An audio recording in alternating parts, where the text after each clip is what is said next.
లాంఛనానికి కారణంగా భారీ నష్టాలు జరుగుతున్నాయి. చిన్న సినిమాల నుంచి స్టార్ హీరోల సినిమాల వరకు రిలీజ్ కు ముందే ఆన్లైన్ లో లీక్ అయిపోతున్నాయి. ఆఖరికి బాలీవుడ్ కండల వీరుడు సల్మాన్ ఖాన్ కొత్త సినిమా సుల్తాన్ కు కూడా ఈ కష్టాలు తప్పలేదు.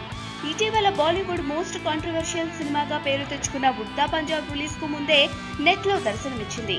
ఆ విషయాన్ని మర్చిపోకముందే వివేక్ ఒబెరాయ్, రితేష్ దేశ్ముఖ్ ప్రధాన పాత్రల్లో నటించిన గ్రేట్ గ్రాండ్ మస్తీ కూడా రిలీజ్ కు ముందే ఆన్లైన్ లో వచ్చేసింది. తాజాగా సల్మాన్ ఖాన్ హీరోగా తెరకెక్కిన సుల్తాన్ సినిమా కూడా ఆన్లైన్ లో అందుబాటులో ఉందన్న టాక్ వినిపిస్తోంది.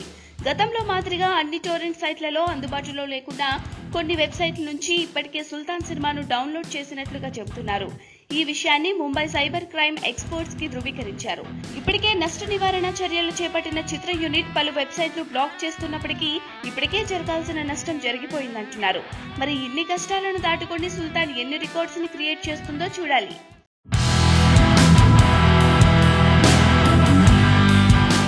మహేష్ బాబు, మురుగదాస్ కాంబినేషన్లో తెరకెక్కబోయే సినిమాల్లో హీరోయిన్ అంటూ ఇప్పటిదాకా చాలా పేర్లు వినిపించాయి. ఈ మధ్యే పరిణీతి చోప్రా పేరు ఖరారైనట్లు, ఆమెకు 3.5 కోట్ల పారితోషికం ఇవ్వటానికి కూడా అంగీకారం కుదిరినట్లు వార్తలొచ్చాయి.